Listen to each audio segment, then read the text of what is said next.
Good morning, everyone. This is Lisa Lieben with IRMA, and we are pleased to present today's webinar, the Aerapy Solution, Are You Cleaning the Air? Today's presenter is Annette Uda, who is president and founder of Aerapy UV Disinfection Technology. She's going to go over the product and give us some insight on everything we'd like to know about the Aerapy solution. Just a couple of housekeeping rules. If you do have any questions during the webinar, please feel free to use the chat or question and answer box. Once you type it in, I will be able to give Annette that information and we can answer it while the webinar is happening. We will also give time at the end of the webinar for any questions that you have regarding the presentation today.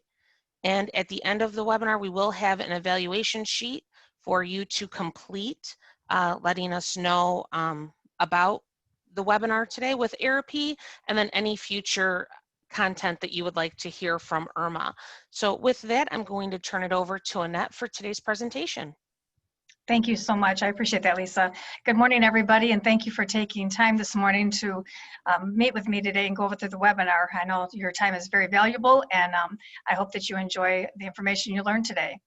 So give you a brief background about myself. Our company started back in 2008. Originally, our company was called Pet Aerapy, as some of you may know.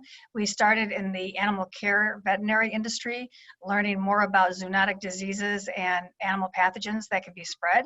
And so quickly, we ended up finding that it was becoming important for us to be able to protect not only the veterinary space with the zoonotic pathogens, but also the human space. Therefore, we changed our name from Pet Aerapy to Aerapy. While we do have Aerapy for our human space, we still have Pet Aerapy for our veterinary space. So that gives you a little bit of background about us in case some of you might have been confused about that. We do manufacture ultraviolet germicidal radiation or UV systems.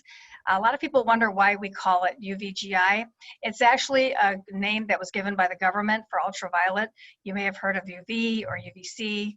There's so many different UVs out there, but that's where the name came from. So we do manufacture the surface and air cleaning disinfection units. So for our company, when we first started, we decided we were going to work with scientists and infectious disease doctors, UV researchers.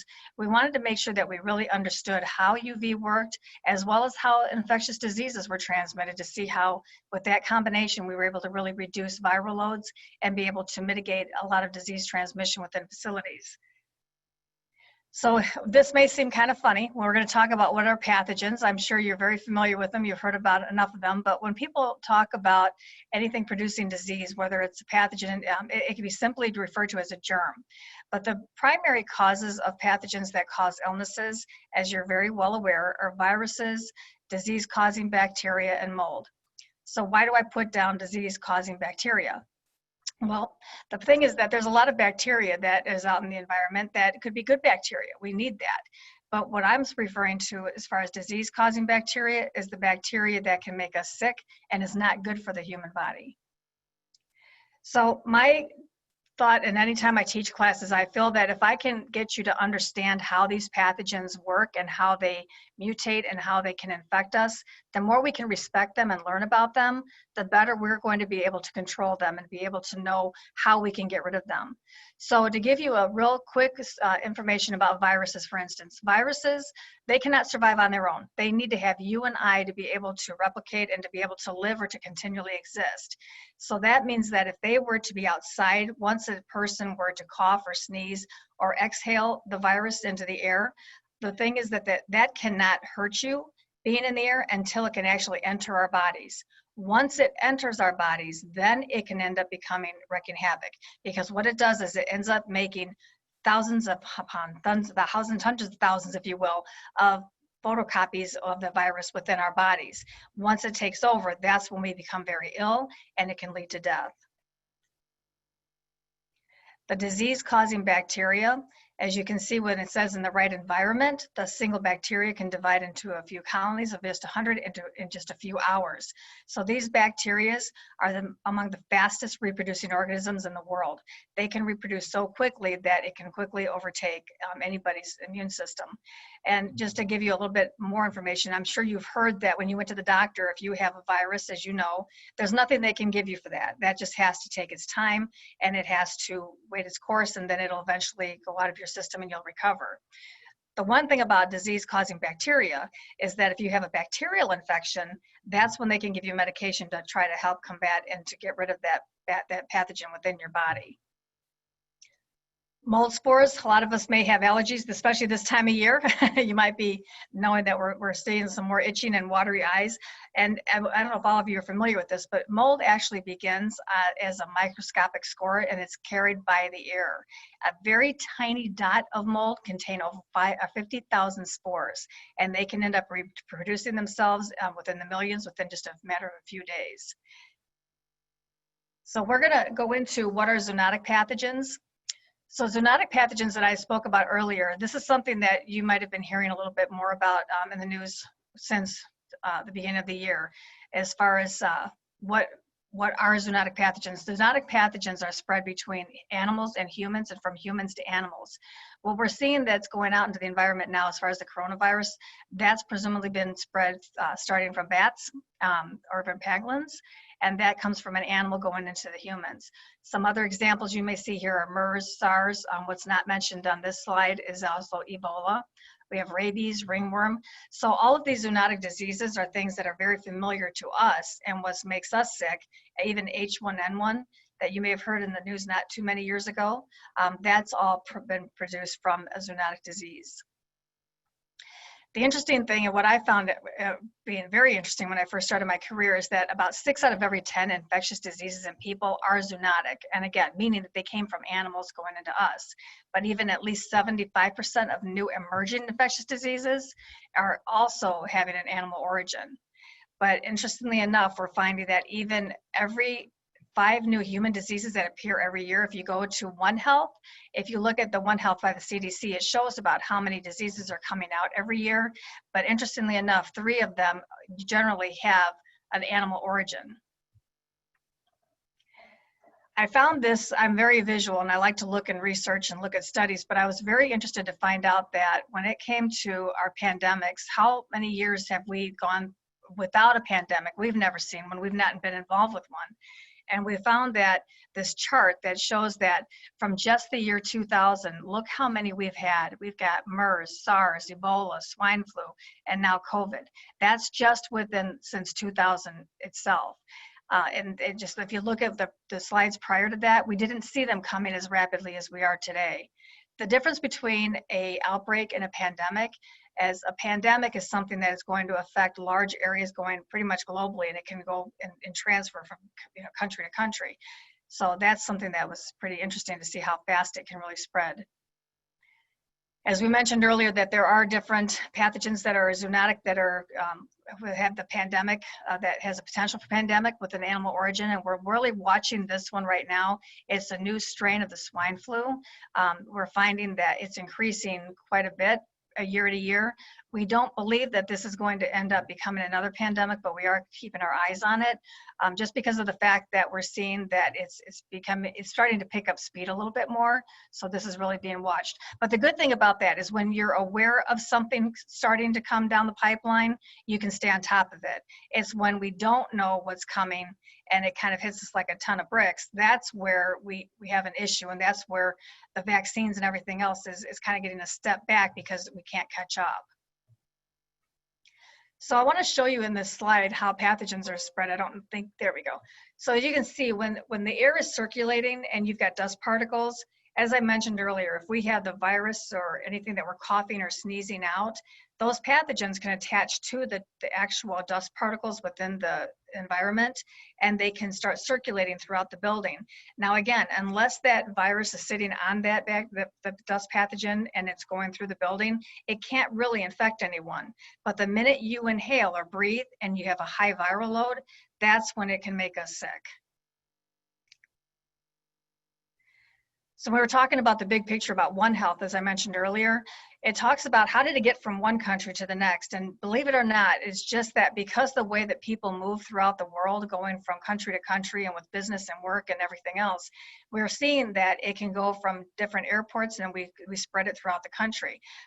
For some of you who may have been aware of the canine influenza that broke out in Chicago a few years back, that actually started from Korea.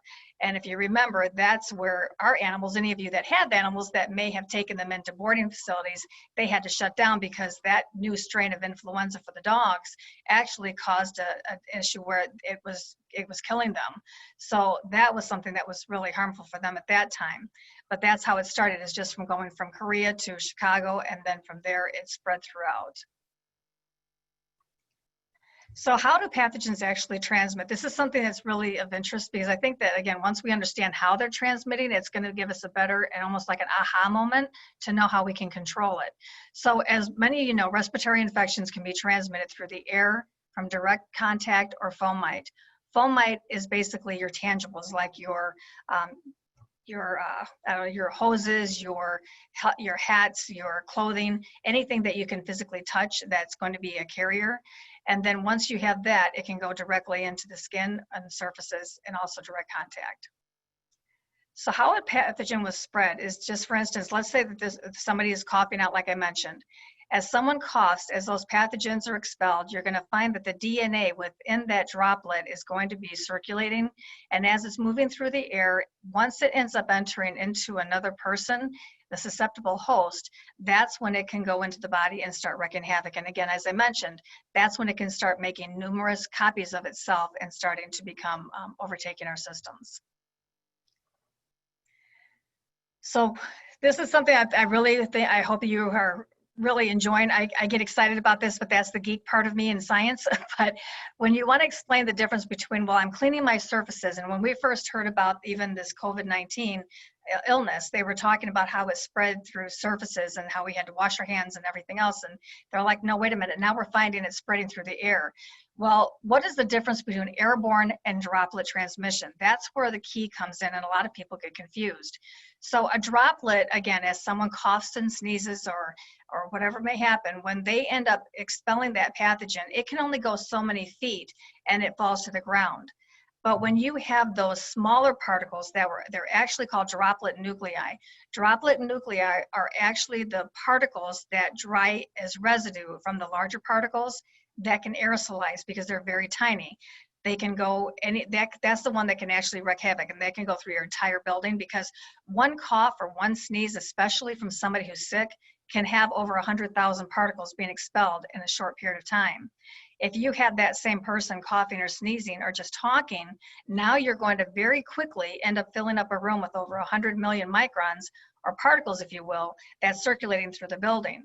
So again, droplet transmission is just something that is a larger droplet that quickly falls to the ground, and surfaces that must be cleaned because it can remain infectious for long periods of time.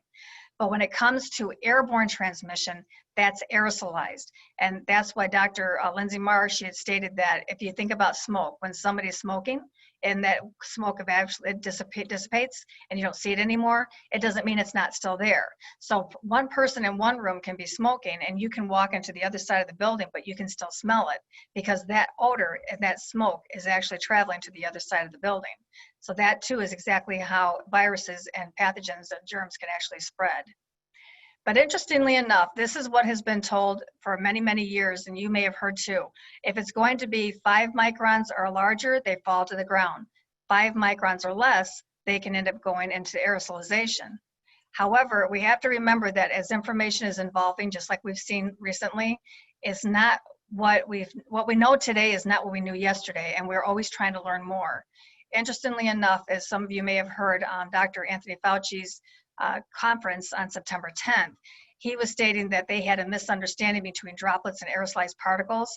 Bottom line is they're finding that the particles that are 5 microns stay in the air, but they also say they stay in the air much longer, and even the size itself may not end up being 5 microns. It could be larger than 5 microns in size. And why that's important is because, remember, the microns are, when they're so light, and you can actually, you can't see them. They're very tiny, but they can aerosolize and they can stay in your air, infectious for long, long periods of time. Depending on the pathogen, it could end up being up to 2 weeks. So how do we take care of something we don't see? So air and surface disinfection with UV. So as we know, if we're not compromised, all of us have some resistance to low amounts of pathogens. It's just that when we start having high viral loads within a room, that's when we have a problem. So again, if you can, I kind of use the illustration. If you look at a foggy day outside, you can see all of those clumps of water droplets that produce fog. Well, unfortunately, we don't get that with viruses. If we did, we would know what we're walking into. But unfortunately, the density of it is still in the room. So when you have high viral loads, as I mentioned, somebody could actually expel these pathogens at great volumes in a very short period of time. Think of restaurants, for instance, when you have people all under one roof and they're all talking, having a good time, and you get many people there, they could just cough or they're trying to talk louder to hear each other. They're expelling more and more pathogens. As they're doing that, that viral load in the room become a lot higher. So that means the transmission route between them to us is greater. So what's really important is that we have to get that viral load down, because again, we have some resistance. It's kind of like a glass of water. You can fill that glass of water all the way to the top of the glass and it can handle it. The problem is that once you go one drop over what it can handle, it's going to spill over. So it's kind of like our immune systems. We can handle so much of a viral load before it actually will take us over. So the important thing is to make sure that in any building, we are getting those viral loads down so that we're not transmitting diseases. So again, we talked about how some droplets will settle onto surfaces where they can be cleaned immediately. Aerosolized pathogens remain in the air and infectious. They must be cleaned. If you are not cleaning the air, you're not going to be able to solve the problem that's causing the disease. So I'm sure that a lot of people talked about, you hear a lot about UV recently, and I kind of joke about it now because I always say we were doing UV before UV was cool. But actually UV, what it does is that it actually will harness the power of UV energy. And what it does is that if you have I don't know if any of you have seen our upper air units or any of our UV products, but once that pathogen that you've seen on the dust particles, and you remember when you saw that one droplet with the DNA going through, once that dust particle makes contact, what I should say dust particle, but the pathogen itself that is traveling on the dust particle, once that pathogen makes contact with a UV light, if you have the contact intensity and dwell time of that UV, that means it's going to break the DNA of that pathogen and it renders it helpless. There's no way for it to be able to infect anybody.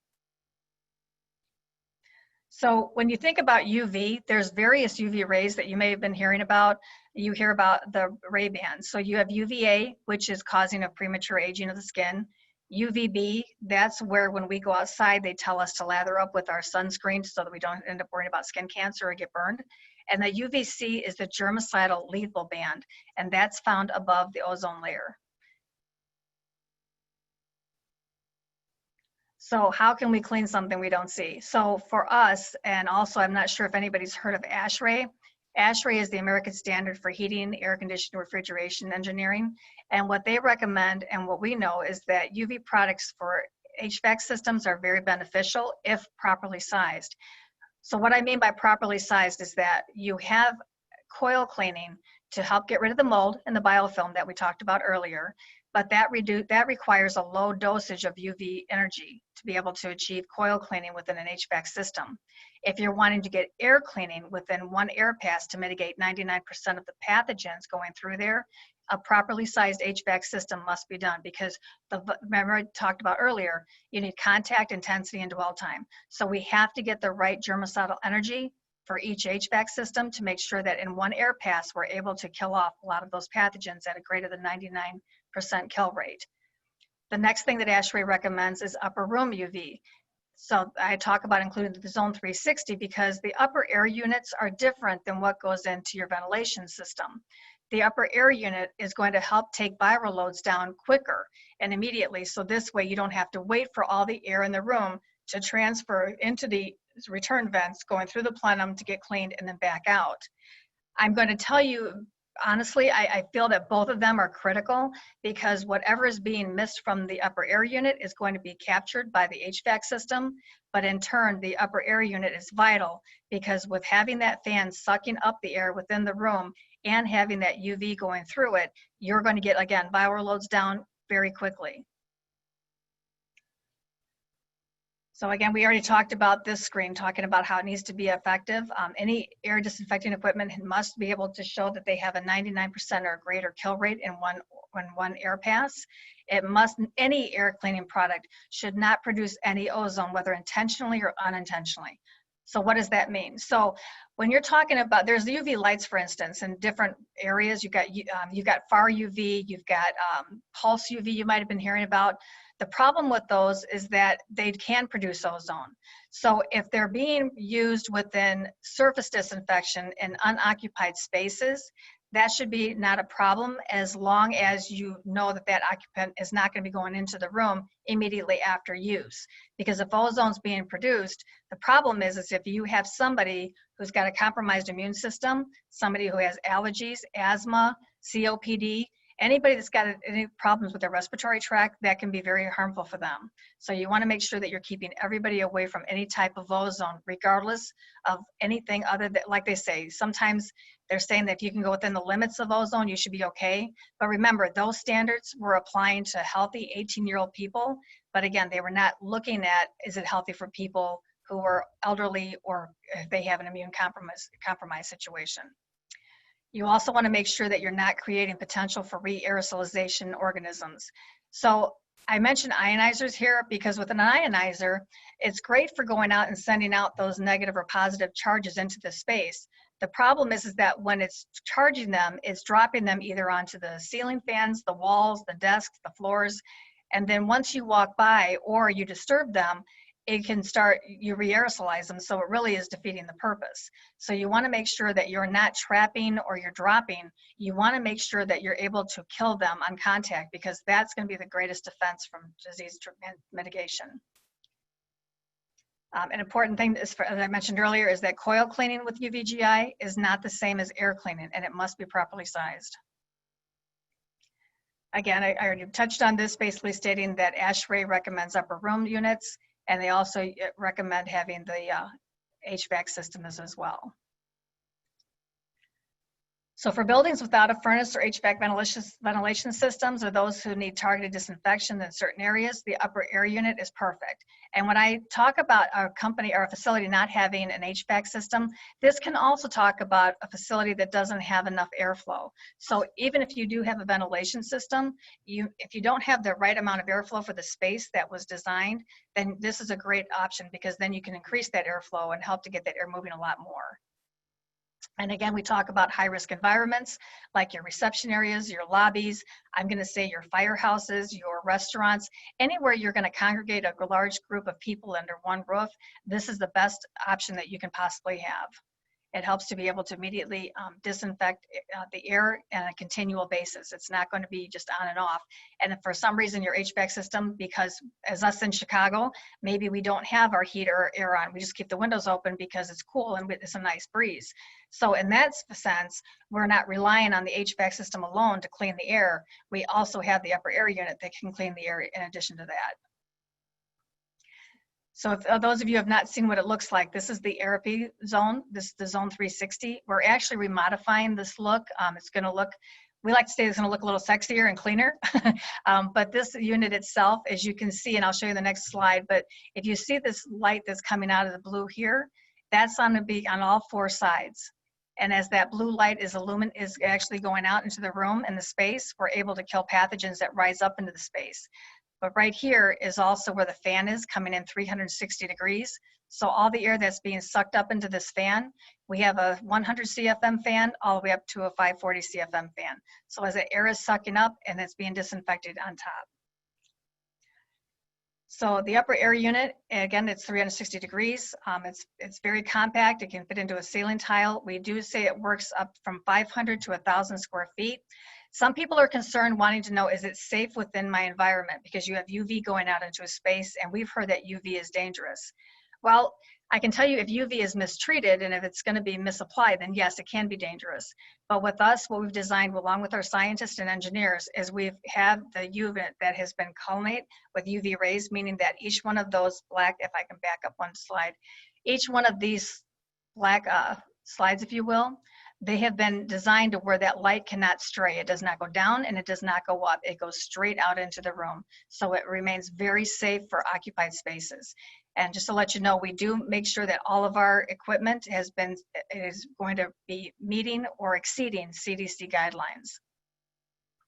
So as I mentioned earlier, as far as what it looks like going out into the room, so as you can see, that is illuminated. That light will go out into all four sides. And as long as you're up to 1,000 square feet, somebody sitting at this desk or over here, as those pathogens rise, it's going to go into this kill zone and they're going to be killed off. Anything that's not doing that, and as you know, turbulent air will always be moving in a room, but as it's moving, it's going to get sucked up into this as well. So as it's being sucked up or as it's rising, either way, we're going to get that viral load down pretty quickly. So before I go on anymore, do we have any questions? I want to make sure that I'm answering anybody that may have anything going forward.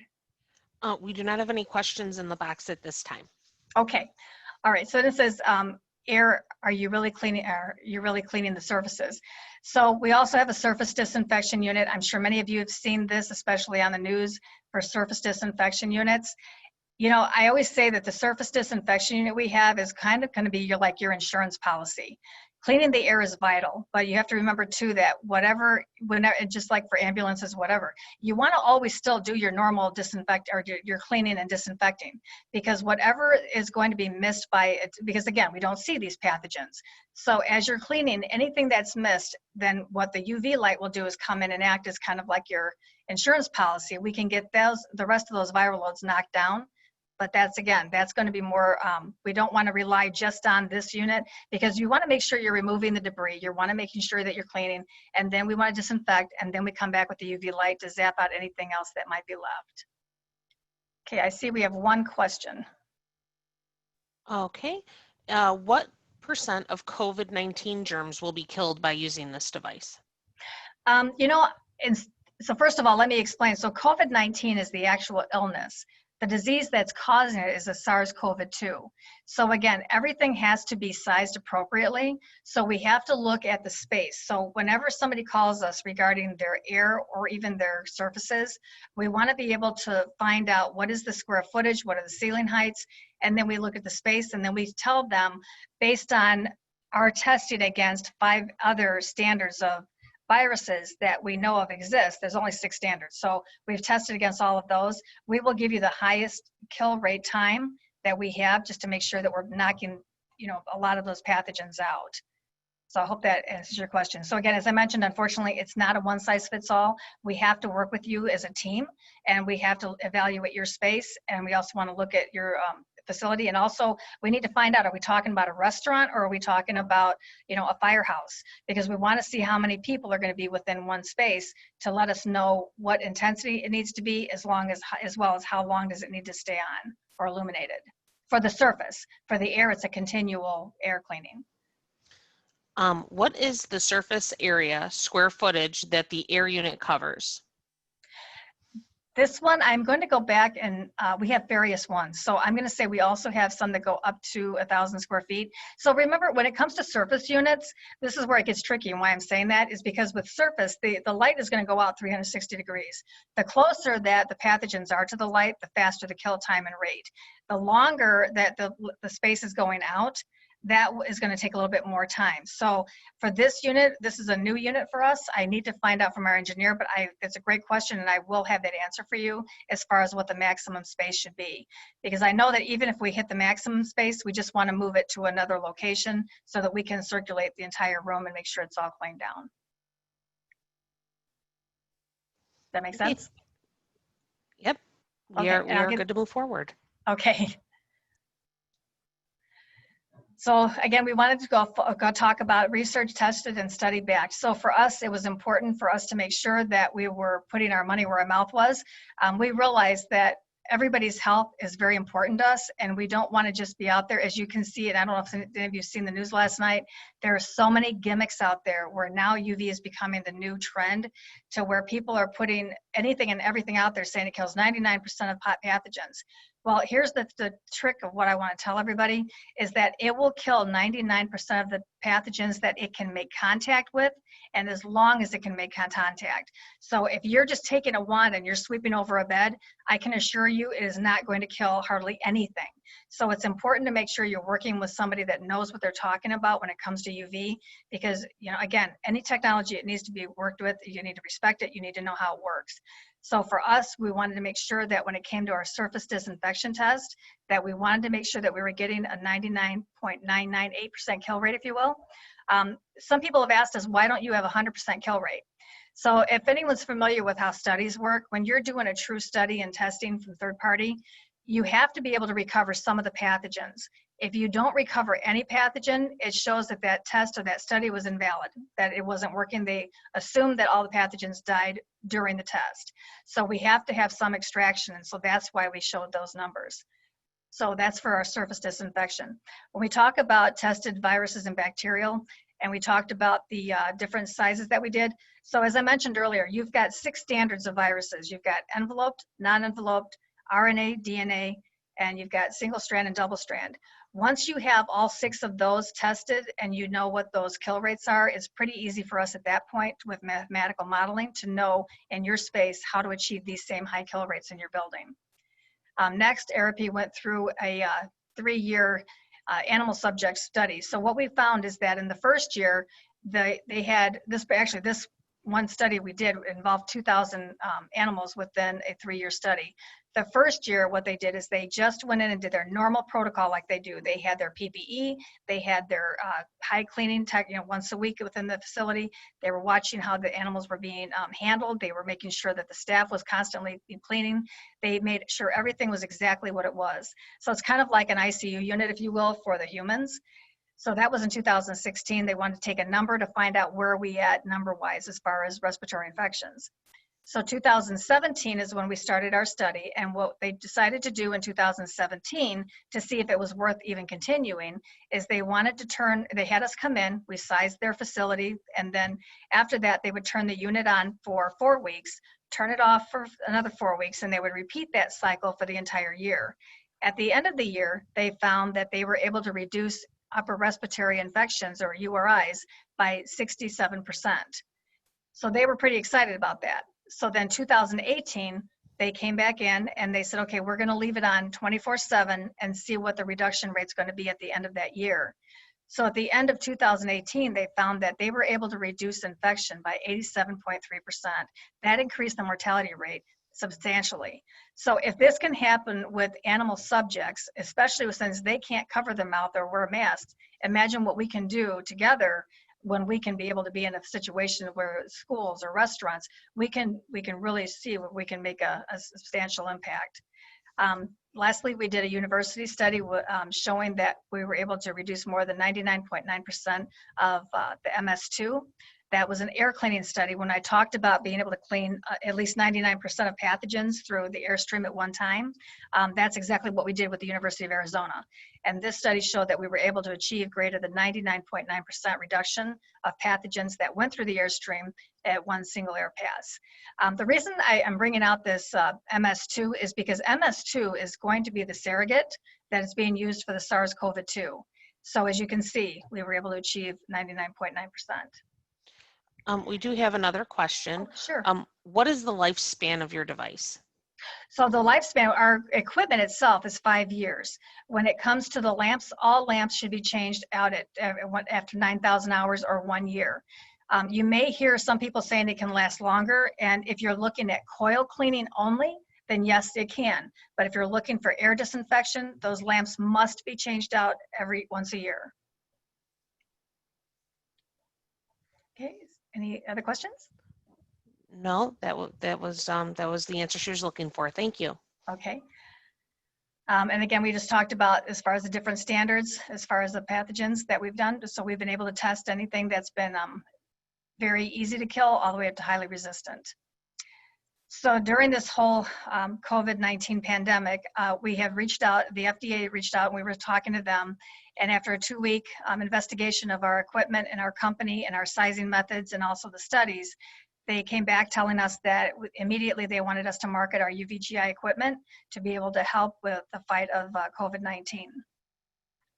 So I thought that was pretty interesting. Also, we are EUA authorized under Northwest. I have to look at the name, and I'm so sorry, I'll have to get that again, but we do have an EMS system that has put Aerapy down as under their drug and their supplies vendor. So at the end of the day, what we're talking about here is that, again, we can't plan for problems, but we can plan on how we're going to react to them. So if we don't have a plan in place and we have an outbreak of pathogens, our risks are going to be extremely high for anything. But if we can plan properly, then we can reduce the pathogens and the viral load, then our risk of transmission is going to be very low. So that was my presentation, and I appreciate all of your time and attention today. This is where we open it up. If you have any questions, I would love to answer them for you. Okay, and while we are waiting to see if we do have any questions, I did want to let all IRMA members know that we have worked in conjunction with Aerapy, and all IRMA members would save 10% off the new purchase of an Aerapy UV equipment, and you are invited to contact them for a free consultation. As Annette said, it is something where if you are looking to purchase the system, they would need to come out and see exactly what size, what room, the activities that occur in that room. So what best fits your need. But again, that would be a free consultation, and with being an IRMA member, you'd receive 10% off. We do have a question. What is your current lead time for purchasing equipment? So for our Zone 360, we're looking at, I think right now we're down to 1 week. And then generally after that, we try to keep up with the equipment as fast as we can. So after that 1 week, we're going to be keeping an inventory, and then we keep running it. So I would say the worst case, depending on quantity, you're looking at about a 4-week lead time. Okay, and Annette, could you let the people on this webinar know today, where have you been installing them? I know that some IRMA members have already reached out and are utilizing the Aerapy system. Where are you seeing that it is being used most frequently? Oh, wow. Since this pandemic, we have been everywhere. I'm going to tell you, anywhere from healthcare systems to mental health systems to dental offices, to hospitals, to we have all PetSmarts now. We have government facilities. We're having a lot of fire departments. We are having a lot of villages reach out to us. And you know, and this is one thing I'm really excited about too, is because what I'm really impressed by is that a lot of the cities are, and also the village people, they're really asking questions, because as I said, there's a lot of people out there saying, well, we've got this technology, we've got far UV, we've got pulse UV, we've got this. They need to understand what they're getting, because we don't want to be sold, we want to be educated. So there is no dumb question. Anybody that cannot answer your questions or show studies, it's not good. So for us, that's why I'm saying we're going into like commercial building now. You know, we're trying to get into actually some sports arenas. So it's just a matter of us educating people. But yeah, we're moving quite along right now into various industries. It's not just one anymore. It's really anywhere anyone is housed together. Okay. I do have another question. What is the cost for one ceiling mounted device, and what is the cost for the replacement bulbs per year? So right now it's at $34.95. That's for the Zone 360. That again covers up to 1,000 square feet. The lamp replacements are $45 a piece, and there's 4 units or 4 lamps within that 1 unit. We do have maintenance agreements available as well. While we're actually having this webinar, I can tell you that we're really doing our best right now to work with our manufacturers, trying to get the price reduced as much as we can, so we can get more units out in the public in the field that we can. So once we have a final number that we can reduce the price with, we will reach out to you so that you can post it and let all the people know as well. But that should be within the week. So regardless, don't let anybody hesitate trying to get these put in, installed, because you will also be getting that pricing if there's any reduction in price. Okay, wonderful.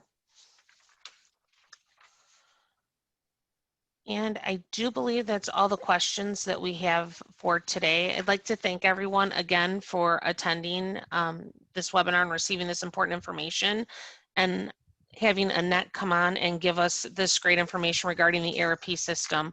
We will be posting this webinar on our website so you can watch it for future use, as well as the PowerPoint presentation that she provided today. Oh, I do have another question. Do any IRMA members have it already? Yes. Okay, and with that, has it been more of a specific department, or have you seen it throughout police, fire, public works, administration, or has it been targeted towards one specific department? No, it's actually been for villages. It's been for police departments have reached out, 911 call centers, fire departments. So it's been spread. It's been diverse. It's diversified. Okay, wonderful. Just give it one more second to see if anybody Sure. else types anything in.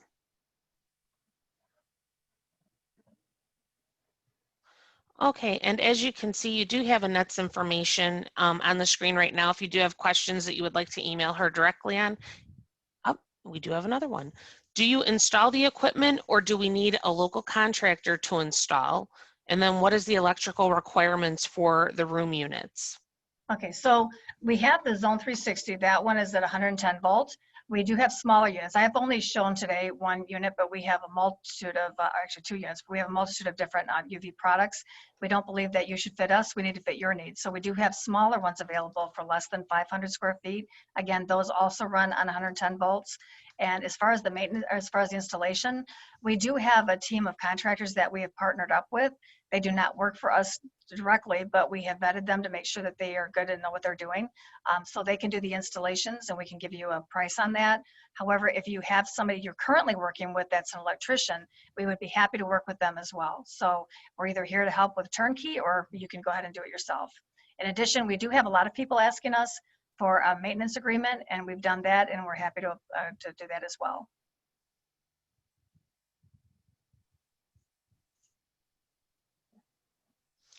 Okay, and I do also want to share that, you know, we had our fire chief steering committee meeting a couple of weeks ago, and Mundelein Fire did have this installed within their sleeping quarters. They have the new pieces that were presented, and they actually assisted in initiating us getting in touch with Aerapy because of the success that they've seen. I do have a couple more questions. How noisy is the fan unit? I believe this one is 50 decibels. We are coming up with another unit. As I mentioned, we're going to be remodifying this unit. The one with the 110 CFM fan, that one is 50 decibels. We have another one coming out that's going to be 3 speeds. And so we're going to have a remote control with that one so that you can go from low to medium to high. And what's nice about that is that as the room has higher, let's say you're doing a conference room, you can turn it up higher, which obviously the noise level will be a little higher.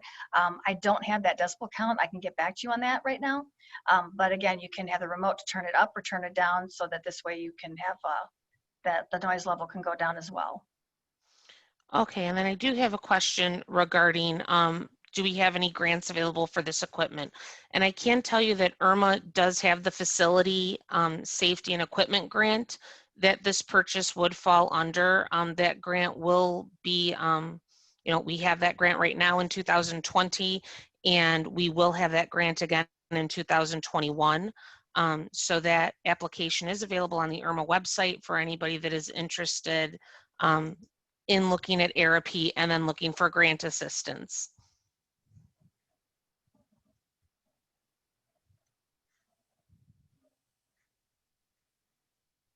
Okay, once again, I'd like to thank everyone for their time today.